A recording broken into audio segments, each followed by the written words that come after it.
in the train or in the subway, because that's a problem too when you're using it when you're in a traveling mode, because the cell phone has to power up, the more it has to attach itself and reconnect to a cell phone tower.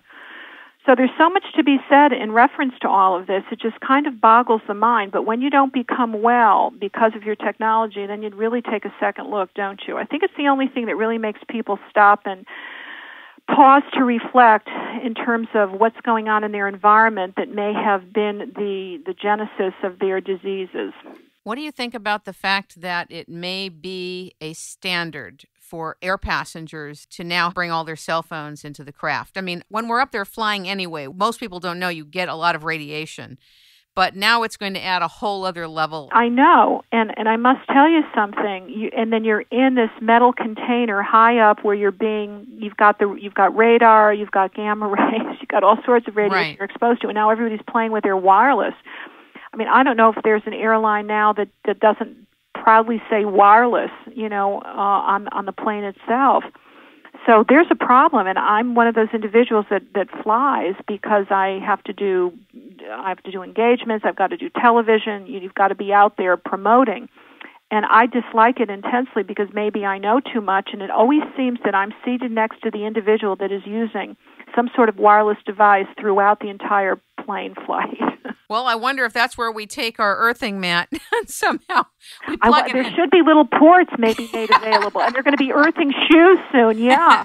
I heard about that. It's very exciting, but I think we have to just keep in mind that there was an award-winning professor of neurosurgery at the Australian National University, and he said on television several years ago, cell phones will kill more people globally than tobacco and asbestos. And this particular neurosurgeon, it's Vinny Carana, believes that the definitive link between cell phones and brain cancer will be proven within the decade. So we've just got, I think, 5 more years you're going to see this as being absolutely, part of what we understand and accept. But in the interim, I think it's very important that we protect ourselves. I think that when people start getting cell phone-induced tumors, God forbid, or parotid gland tumors that are malignant, God forbid, or any of these diseases or disorders or autoimmune problems, then it's too late. How do you reverse the damage that's already been done to your DMA or the leaking in the blood-brain barrier? That's my question. What do you think about the new types of refrigerators? There's supposed to be a couple of refrigerators on the market that pull in less pollution. Have you heard of them? I have not, but I know that there's certain kinds of technology out there now that can decrease the kinds of gases that the refrigerator puts out. And by the way, when we do our measuring in terms of the Gauss meter and find how milligauss wise how perverse some of these fields are, the refrigerator puts out huge fields. It's a huge source of electromagnetic fields. And it's important that you do not have a couch on the other side of your refrigerator where you're sitting or sleeping or somebody's head is resting. Very important. That's why I asked you about the refrigerator, because I know it's a big one. It's a big, to me, that's a real big one. And any of our machines, the fax machine, if you take a look at one of those charts that's in the book, they all emanate fields. So the understanding is you're not going to get away from it, certainly, but you want to protect yourself where you can and then just choose to pick your battles. And I think the most important thing is the cordless phone and probably the wireless router to make sure that that's disabled when you're not using it. That's brilliant. I know you talked about magnetite, how it's in birds, it's in fish, it's in all of us. Can you talk a little bit about it? I think it's very important, since we're dealing with magnetic fields, of how we have the biology of this magnetic field antenna in us. Talk a little bit about it. Well, it's true, and we feel that with all the cell phone towers that are going up all over the place, that this may be one of the reasons that birds fall out of the sky, that the bees are collapsing, in terms of their hives and so on and so forth. And it may be because this particular, it's almost like a magnetic substance that is like a natural honing device, that it's somehow becoming interfered with all of these strange signals that are being emitted from everything wireless that is in the environment. We as humans also have these in the ethmoid sinuses, believe it or not. So it's a way in which we attune ourselves to the environment, and the natural environment is most definitely magnetic to some degree.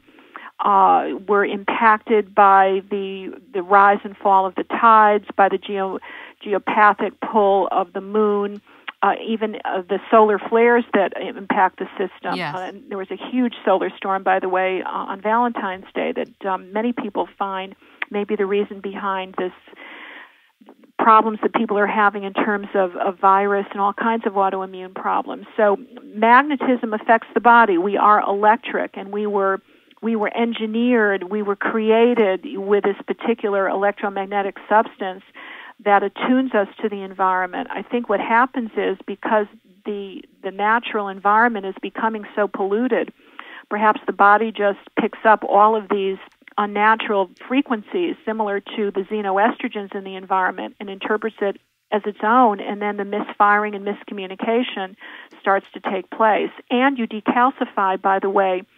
You start losing calcium from your cell membranes, and that, to me, and it's worthy of repetition, is huge, because it's one of the reasons that I think we all benefit from magnesium, because we're losing calcium in the cell membranes, and that was discovered just about 3 decades ago in terms of electromagnetic exposure. So this is a problem that's not going to go away, which is why I think everybody should read something like Zapped and do whatever they can to be proactive. And if not for you, then for your children. Wouldn't you agree, Kim?